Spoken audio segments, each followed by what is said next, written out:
بلیا جے تو نا جلوس قرآن اچ کوئی نہیں، میلاد قرآن اچ کوئی نہیں۔ حضرت ام ایمن رضی اللہ تعالی عنہا رات نو اٹھیاں، ایک برتن دے اندر مشروب پیا ہوئے، حضرت ام ایمن نے اس مشروب نو پانی سمجھ کے پی لیا۔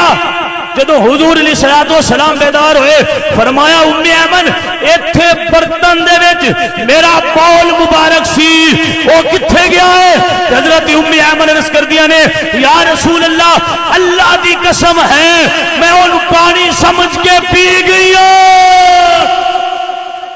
میں کیا 10 قرآن پاک دے اندر ایک کیڑی ایت تو ثابت ہے حضور دا بول مبارک پینا، ایک کیڑی حدیث تو ثابت ہے حضور دا بول مبارک پینا۔ جدو حضرت ام ایمن نے بول مبارک نوش کیتا تو میرے پاک نبی نے فرمایا، سن کے ہنسے مسکرائے تو فرمایا، ام ایمن آج تو بعد قیامت تک اللہ تینوں پیٹ دیاں بیماریاں تو محفوظ فرما چھڑیا ہے۔ میں کیا جے جلوس قرآن جو ثابت کرنا ہے، 10 ام ایمن نے حضور دا بول مبارک پیتا ہے، ایک کیڑی حدیث تو ثابت ہے کہ حضور دا بول مبارک پینا جائز ہے؟